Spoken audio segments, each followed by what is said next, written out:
இந்த மோட்ரு சுவிட்சு போட்டால் சுத்தமாக போகவே மாட்டேங்குதுங்க. ஆன் பண்ணாலும் சைலண்ட்டாக இருக்குது. எந்த ஒரு இதுவும் இல்லை, மோட்ரு ஓடுற சவுண்டும் வரல. ஆனால் அதுக்குள்ளே மட்டும் ஒரு மாதிரி அப்படின்னு ஒரு சவுண்டு மட்டும் வருது. மோட்ரு ஓடவே மாட்டேங்குது. சரி வாங்க, இந்த மோட்டருக்குள்ள என்ன ப்ராப்ளம், அது எப்படி சரி பண்ணுறது அப்படின்ட்டு பார்ப்போம். வாங்க. கொஞ்சம் ஊருக்கு போயிட்டு இருந்தேங்க.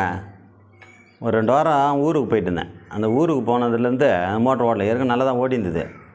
இந்த ஊருக்கு போயிட்டேன். அந்த மோட்ரு வந்து யூஸ் பண்ணவே இல்லை.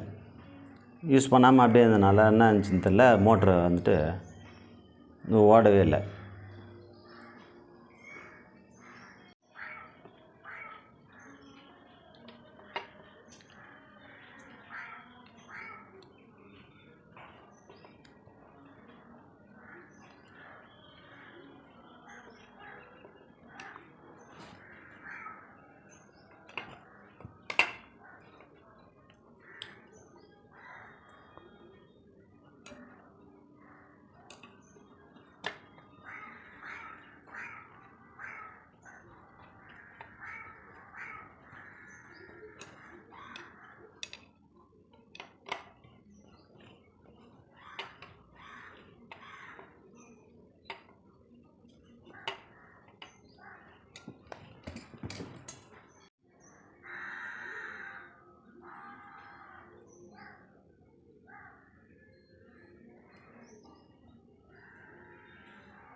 பாருங்கள், இதுக்குள்ளே காயில் என்ன நிலமையில் இருக்குது பாருங்கள். காயில் ஒரு மாதிரி இந்த கருப்பாயிட்டு இருக்குது பாருங்கள். உங்களுக்கு தெரியுதுன்னு நினைக்கிறேன். ஏன் இதனால் ப்ராப்ளம் ஆகிருக்குன்னா, இந்த ஆர்மச்சூர் இருக்குல்ல, இந்த ஆர்மச்சூர் வந்து ஃப்ரீ ரொட்டேஷன் ஆகணும். இதனால் நான் ஃப்ரீ ரொட்டேஷன் ஆகாததுனால அப்படியே ஸ்டக் ஆகி போயிருக்கும். இந்த ஸ்டக் ஆனதுனால என்ன ஆகிருக்குன்னா, வந்து ஆர்மச்சூர் சுற்றணும். இது வந்துட்டு மின் புலமானது காந்த புலம் மாறும்போது நமக்கு வந்துட்டு இந்த ஆர்மச்சூர் சுற்ற ஆரம்பிக்கும். இதை வந்து சுற்ற விடாமல் துரும்பிச்சு போய் இத்தனை நாள் நம்ம அந்த மோட்ரு யூஸ் பண்ணாதனால என்ன ஆகுன்னா ஸ்டக் ஆகி போயிருக்கும். பெரும்பாலும் நம்ம என்ன பண்ணோன்னா, மோட்ரு சில நாள் யூஸ் பண்ணாமல் வச்சுருந்தாலோ, இல்லை வந்துட்டு நீங்கள் எங்கன்னா ஊருக்கு போயிட்டு இருந்தாலோ, முதல்ல அந்த மோட்டரை வந்து நம்ம யூஸ் பண்ணாமல் வச்சுருந்தோம்னா கண்டிப்பாக வந்துட்டு இதெல்லாம் வந்து ஸ்டீல் தான்.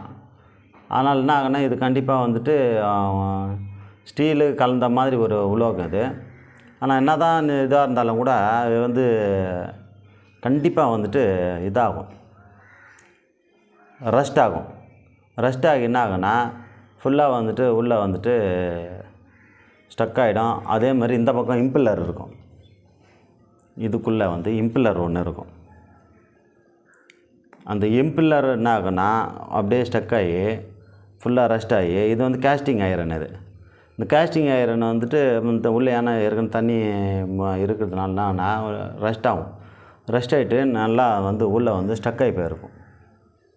உங்களுக்கு பாருங்கள், இந்த இதுக்குள்ளே இந்த பாடிக்குள்ளே இதுக்குள்ளே வந்துட்டு ரஸ்ட் ஆகிடுச்சுன்னா என்னன்னா உங்களுக்கு வந்துட்டு இந்த ஆர்மச்சூரை வந்து சுற்றக்கூடாது. இந்த ஆர்மச்சூரை சுற்றாததுனால என்ன ஆகுன்னா வைண்டிங் வந்து ஹீட் ஆக ஆரம்பிக்கும். அது தெர்மோஸ்டாட் ஒன்று இருக்கும், அதில் கண்ட்ரோல் ஒன்று. ஒரு சிலது வந்துட்டு அதில் இருந்துச்சுன்னா அது வந்துட்டு பர்ன் அவுட் ஆகிடும். பர்ன் அவுட் ஆகிடுச்சுன்னா காயிலுக்குள்ளே மேற்கொண்டு பவர் போகாத அளவுக்கு அது வந்து ஸ்டாப் பண்ணிடும். மறுபடியும் அந்த காயில் பிரிச்சுட்டு அதை தூக்கி போட்டு டைரக்ட் பண்ணி விட்டோம்னா ஓடும். ஆனால் பெரும்பாலும் வந்துட்டு நம்ம மோட்ரு காயில் போகிறதுக்கு காரணம்னா வோல்டேஜால் போகும். ரெண்டாவது மெயினாக எனக்கு தெரிஞ்சு இந்த ஆர்மச்சூர் வந்து சரியாக வந்து நான் சுற்றாததுனால ஸ்டக் ஆனதுனால என்ன ஆகுன்னா இந்த சாஃப்ட்வேர் பாருங்கள் அப்படியே டைட்டாக இருக்குது. ஏன்னா கையில் சுற்றுறதுக்கே டைட் ஆகுது. அப்போ மோட்ரு வந்துட்டு நல்லா ஃப்ரீயாக இருக்கணும். இப்போ சுற்றி விட்டால் ஃப்ரீயாக சுற்றணும். அப்போ சுற்றினா தான் நமக்கு வந்து மோட்ரு வந்துட்டு ஃப்ரீயாக ஓடும், எந்த பிரச்சனை இல்லாமல் இருக்கும். இது என்ன இருக்குன்னா அப்படியே மோட்ரு போட்டு விட்டுருப்பாங்க. மோட்ரு போட்டு விட்டனால்னா அது ஓடுன்னு பார்த்துருப்போம், ஆனால் ஓடியே இருக்காது. அது என்ன ஆகுன்னா அப்படியே டைம் ஆக ஆக ஆக ஆக அப்படியே வந்து கருத்துரும். காயில் வந்துட்டு ஹீட் ஆகி அப்படியே நமக்கு வந்துட்டு புகை வந்துடும். அதனால தான் நம்ம வந்து காயில் வந்துட்டு ப்ராப்ளம் வரதுக்கு காரணமே.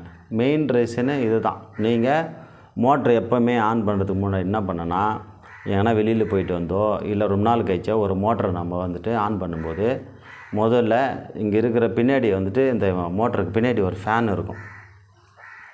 இது அந்த மாதிரி ஃபேன் இருக்கும். பின்னாடி கப்பை கட்டிட்டு காட்டுறேன் பாருங்கள். இந்த கப்பு இருக்கு இல்லையா, இந்த கப்பு இதில் இப்படி இருக்கும். அந்த கப்பை கட்டிட்டு இதில் சுற்றி விடுங்க. இது ஃப்ரீயாக சுற்றுதுன்னு வச்சிங்களா. ஃப்ரீயாக சுற்றின பிறகு அதுக்கப்புறம் மோட்ரு ஆன் பண்ணுங்கள். கண்டிப்பாக மோட்ரு ஓடும், பிரச்சனை இல்லாமல் இருக்கும். ஆனால் நீங்கள் அதெல்லாம் விட்டுட்டு கவனிக்காமல் நீங்கள் அப்படியே மோட்ரு ஆன் பண்ணணுன்னு ஓடும் அப்படின்னு போட்டிங்கன்னா புகை வந்துடும். புகை வந்துட்டு கண்டிப்பாக வந்துட்டு நம்ம காயில் போட்டு வாய்ப்பு இருக்குது. காயில் கட்டுறதுனா குறைஞ்சபட்சம் 1600 ஆகும் மோட்டரை பொறுத்து. 1/2 ஹெச்பின்னா ஒரு ரேட்டு, 3/4 ஹெச்பின்னா ஒரு ரேட்டு, 1 ஹெச்பின்னா ஒரு ரேட்டு. அந்த மாதிரி அதுக்கேற்ற மாதிரி ரேட்டு இருக்குது. நீங்கள் எப்பவுமே காயில் கட்டும்போது ஃபுல் செட்டாக மாற்றிடுறது தான் உங்களுக்கு பெஸ்ட்டு.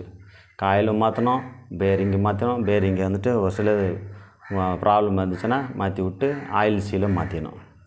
ஃபுல் செட்டாக மாற்றி விட்டிங்கன்னா அதுக்கப்புறம் உங்களுக்கு பிரச்சனை இல்லாமல் இருக்கும். ஏன்னா ஒரு முறை தனித்தனியாக கட்டி வந்து பண்ணியிருக்க முடியாது. இதுதான் இது வந்துட்டு. ஆனால் இந்த பார்த்தீங்கன்னா ஃபுல்லாக வந்து கருத்து போய்க்குது பாருங்கள். இது வந்து அந்த பக்கமும் கருத்து தான் போயிருக்கும். ஏன்னா இது வந்து காயில் மாற்றி நம்ம யூஸ் பண்ணுறது தான் நமக்கு நல்லது.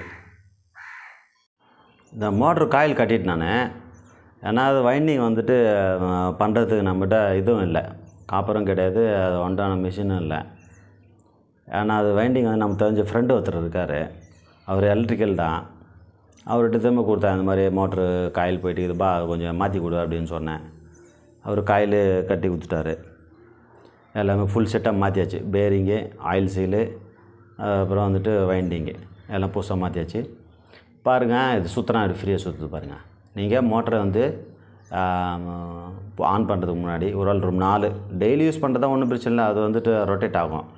ஆனால் நீங்கள் வந்து ஊருக்கு எங்கன்னா போய்ட்டு வெளியில் வரும்போது இல்லை ரொம்ப நாள் கழிச்சு மோட்டர் ஆன் பண்ணும்போது முதல்ல இது மாதிரி சுற்றி பாருங்கள். இந்த ஃபேன் வந்து பாருங்கள், இப்போ சுற்றுறது பாருங்கள், கூலிங் ஃபேன் இது மாதிரி ஃப்ரீயாக சுற்றணும். சுற்றும்போது நமக்கு எந்த ஒரு பிரச்சனையும் இல்லை. மோட்ரு போட்டோன்னே ஆன் ஆகிடும் உங்களுக்கு. சரி வாங்க, இது மோட்ரு ஆன் பண்ணி பார்ப்போம் எப்படி ஓடுதுன்ட்டு.